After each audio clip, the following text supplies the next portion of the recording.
Have you ever heard about the time traveler who stopped by a bar? No? Well, buckle up. You see, our intrepid voyager of the vortex, let's call him Tim, strolled into a watering hole one day. But here's the twist. The bartender handed Tim his favorite cocktail before he even asked for it. Perplexed, Tim asks, "How did you know what I wanted?" The bartender, with a sly grin, replies, "You told me yesterday when you'll come in tomorrow." Now, if you're scratching your head, don't worry. Time travel humor is a bit like a black hole. It sucks you in, and you can't escape, no matter how hard you try. It's a paradox cocktail, shaken and served with a twist of absurdity. So, the next time you're in a bar, and your drink arrives before you order it, you might just be sitting next to a time traveler. Now imagine time travel as akin to swimming with sharks. Sounds risky, right? Well, hold on to your swim caps, folks, because we're about to dive into the deep end. Picture this. You're in the ocean, surrounded by a school of great whites. Now most of us wouldn't voluntarily jump into these waters, right? Because we understand the inherent risk. We know that one wrong move could turn us into an impromptu seafood buffet. Now replace those sharks with the complexities and paradoxes of time travel. Sounds less appealing, doesn't it? Just like swimming with sharks, time travel comes with its own set of dangers. It's not just about popping back a few decades to catch a Beatles concert. No. It's about potentially altering the course of history, creating paradoxes, and maybe even erasing oneself from existence. You think a shark bite stings? Try being erased from the space-time continuum. Imagine you go back in time and accidentally step on a butterfly. Seems harmless, right? But that butterfly could have been dinner for a bird, which could have been dinner for a cat, which could have been the beloved pet of a young Albert Einstein. Distraught over the loss of his feline friend, maybe Einstein never formulates the theory of relativity. And poof, there goes our understanding of physics. And let's not forget about paradoxes. The classic example is the grandfather paradox.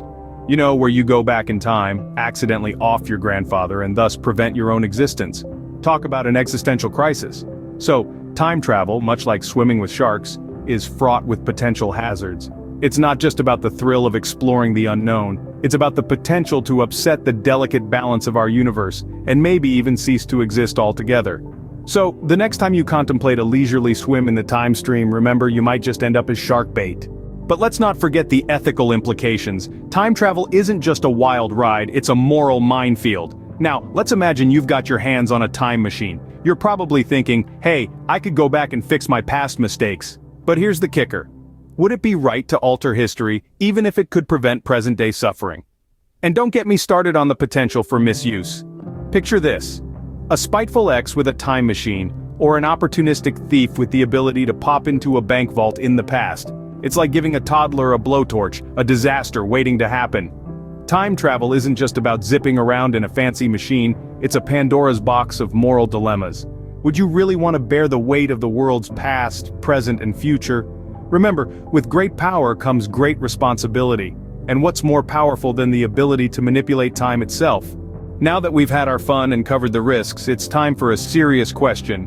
Imagine just for a moment that you've got the keys to a time machine, a shiny, cosmic, time-bending vehicle. Where would you go? What would you do? Would you zip back to witness the Big Bang, or dart forward to see if we ever make it to Mars? But here's the catch.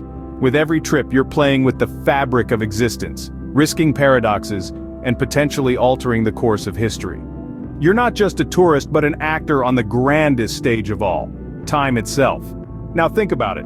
Are the potential benefits of such an adventure worth the inherent risks and ethical dilemmas? Or is it better left as a tantalizing thought experiment, a subject for late-night philosophical debates?